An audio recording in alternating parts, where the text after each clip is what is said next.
इससे आपको डर तो नहीं लगता? याद कीजिए, जब मोबाइल नहीं थे, लैंडलाइन फोन भी नहीं के बराबर थे। उस वक्त एक व्यक्ति विभिन्न जाति या संप्रदायों में संदेशवाहक होता था, जो खबरें लेकर सभी जगह जाता था। वह व्यक्ति मृत्यु के संदेश भी लाता था और विवाह के भी। अगर वह एक ही महीने के अंदर कई शोक संदेश ले आता था, तो लोग उसे मनहूस मानने लगते थे और उसे देखते ही डरने लगते थे। हे ईश्वर, हमें बुरी खबर अब मत देना। रॉबर्ट ग्रीन अपनी किताब 48 साइकोलॉजी ऑफ पावर में शायद इसीलिए एक नियम शक्ति का यह भी बताते हैं कि लोगों को बुरी या मनहूस खबर न सुनाए। उस शोक की खबर लाने वाले व्यक्ति को देखकर आपकी धड़कनें बढ़ने लगती थी और दिल बैठने लगता था, पसीना निकलने लगता था, पूरे शरीर में झुनझुनी होने लगती थी। अब संदेशवाहक की जगह मोबाइल फोनों ने ले ली। अब सारे संदेश मोबाइल ही लेकर आता है। आपका अकाउंट डिटेल, ट्रांजैक्शन, नौकरी की सूचना, सेलेक्ट या रिजल्ट होने की सूची, सब कुछ मोबाइल पर ही आती है। अगर आप रात में किसी के एक्सीडेंट या मृत्यु की खबर सुनते हैं और यह कई बार होने लगता है, तो आपका मस्तिष्क उन्हें स्मृति में सुरक्षित कर लेता है और फिर मोबाइल की घंटी बजते ही आपके दिल की धड़कनें बढ़ने लगेंगी, पसीना आने लगेगा, सांसें फूलने लगेंगी, नींद उड़ने लगेगी। अगर आपको किसी ने धमकी दी हो या ब्लैकमेल किया हो या किसी पुलिस अफसर ने आपसे किसी केस के बारे में कई बार फोन करके पुलिस स्टेशन बुलाया हो, तो फिर यही लक्षण कई गुना बढ़ जाते हैं।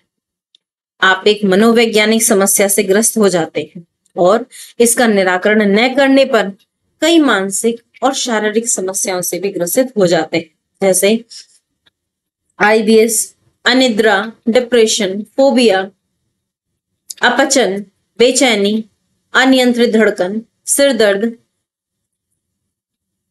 बदन दर्द, सिर में दर्द आदि, सीने में दर्द आदि। क्या करें इससे निपटने के लिए? मोबाइल फोन को 24 घंटे न रखें, चालू न रखें। सोते समय मोबाइल जरूर बंद कर दें। मोबाइल के अधिकांश समय रिंग मोड पर न रखें।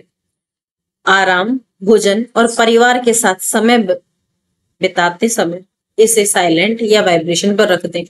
बुरी खबर सुनने के बाद खुद से कहें कि यह खबर ही है, इसको ज्यादा दिल पर न लें।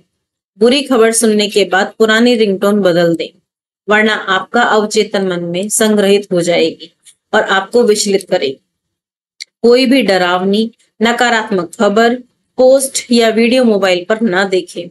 सोशल मीडिया का उपयोग केवल सकारात्मकता के लिए करें, नकारात्मक विचारों को न बढ़ाएं, न ही उनका समर्थन करें।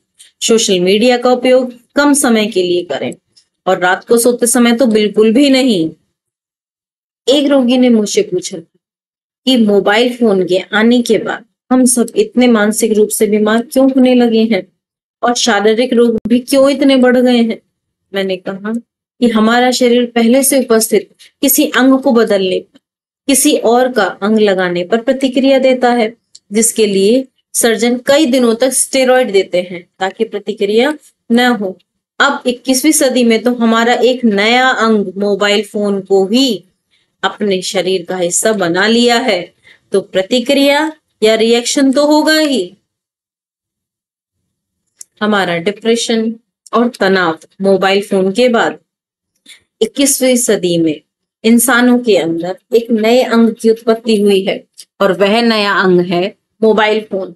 हमारे शरीर के बाहर स्थित वह अंग है जो हमें लगभग पूरी तरह से नियंत्रित कर रहा है। हम इस अंग के दीवाने हैं। इसके बिना कई लोग तो अपने जीवन की कल्पना ही नहीं कर पा रहे हैं। कोई मोबाइल यूजर को डर सता रहा है, अगर उनका फोन गुम हो गया तो क्या होगा। चिकित्सा विज्ञान भी ने इस भय का नामकरण भी कर दिया है, इस नोमोफोबिया। हमारा नोमोफोबिया अर्थात मोबाइल से दूरी में असमर्थता से पीड़ित होना हमें और भी कई रोग देकर जा रहा है। आइए हम थोड़ी पड़ताल करें। हम आजकल ज्यादा तनाव में हैं, हमारी नींद कम होती जा रही है, हम बेचैन हैं, हम घबराहट में हैं, हम डरपोक हो गए हैं इसकी वजह मोबाइल भी है, क्योंकि हमारा एकांत में रहना खत्म हो गया है। दिमाग अब निरंतर विचारों से लबरेज रहने लगा है। याद कीजिए, मोबाइल से पहले का जमाना, जब हमारी ट्रेन, बस या फ्लाइट लेट हो जाती थी तो हम अकेले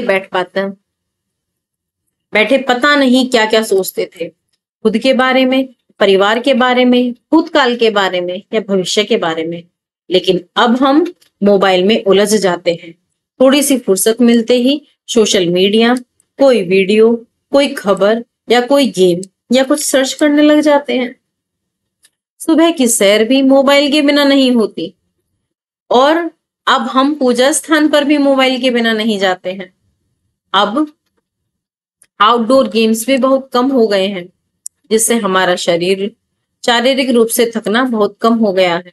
इन सभी का नतीजा यह हुआ कि हमारा दिमाग अब बिल्कुल भी फ्री या आराम नहीं रहता, वह हमेशा काम में लगा रहता है। हमारा मन रूढ़िवादी होता है और हम धीरे धीरे परिवर्तन को स्वीकार करते हैं। लेकिन मोबाइल ने एक नए युग की शुरुआत कर दी है, वह भी बहुत ही कम समय के भीतर। 10 से 15 साल में इसने सब कुछ बदल दिया। मस्तिष्क स्तब्ध है और चकित भी। परिणाम हमें देखने को मिल रहे हैं कि मानव चिकित्सकों के क्लिनिकों में लगी लंबी लंबी लाइनें, जो पहले कभी इतनी लंबी नहीं हुआ करती थी, खासतौर पर भारत जैसे परंपरावादी, भोले और आध्यात्मिक देश में। सोशल मीडिया का उपयोग करते समय हम अपने मित्र की अलग अलग तस्वीर या पोस्ट देखते हैं, जो कि भावनात्मक रूप से बिल्कुल अलग अलग होती हैं। अर्थात किसी ने खुशी की पोस्ट डाली है तो किसी ने गम की, किसी ने सफलता की डाली है तो किसी ने असफलता की, किसी ने सौहार्द या प्रेम की पोस्ट डाली है तो किसी ने दंगे या नफरतों से भरी पोस्ट शेयर की है, किसी ने विवाह की पोस्ट डाली है तो किसी ने अपने बच्चों के मरने आदि। यह सब तुरंत बदलते पोस्ट हमारे मस्तिष्क को चकित कर देते हैं, जिसका उसे पूरे मानव विकास क्रम में कभी अनुभव नहीं हुआ। यही वजह है कि आजकल हम अधिक भावना शून्य और चिड़चिड़े हो गए हैं। हमारा दिमाग ऐसा लगता है कि नींद लेने के दौरान भी कुछ ना कुछ सोच रहा था। उसे वैचारिक उथल पुथल चल रही थी। मोबाइल ने हमारा चलना फिरना, शारीरिक श्रम के कामों और खेलों को बिल्कुल हटा दिया। हम अधिकतर टाइम बैठ या लेट कर मोबाइल देख रहे हैं। नतीजन हमारे शरीर दिन ब दिन मोटे होते जा रहे हैं, अधिक मोटे, अधिक अवसादग्रस्त। मोबाइल ने हमें चलने फिरने, खेलने कूदने से दूर कर दिया है और लगातार बैठने के लिए प्रेरित किया। गर्दनों को टेढ़ा करके, सिर को झुकाकर अब हम घंटों तक मोबाइल में उलझे हुए रहते हैं। शायद मानव इतिहास में इतनी ज्यादा गर्दन हम मनुष्यों ने कभी नहीं झुकाई, हाँ, गुलामों में भी नहीं। नतीजे में हमें सर्वाइकल स्पॉन्डिलाइटिस और इससे सिर दर्द, चक्कर, याददाश्त में कमी, आंखों की समस्या, हृदय रोग, हाथों में दर्द, पैरालिसिस के मरीजों में की तादाद बहुत ही भारी बढ़ोतरी। युवाओं में स्पाइन की समस्या से पीड़ित होना, मतलब उनकी युवावस्था अब बुढ़ापे में बदलना। यह लगातार बने रहने वाला निर्मम दर्द भी लोगों को डिप्रेस कर रहा है। समाधान कैसे करें? मोबाइल फोन से दूरी सर्वश्रेष्ठ उपचार है। मोबाइल पर निर्भरता कम करें। सोशल मीडिया जैसे फेसबुक या ट्विटर का उपयोग मोबाइल पर ना करें, डेस्कटॉप या लैपटॉप पर करें। मैसेंजर, ईमेल, व्हाट्सएप आदि की नोटिफिकेशन को ऑफ रखें।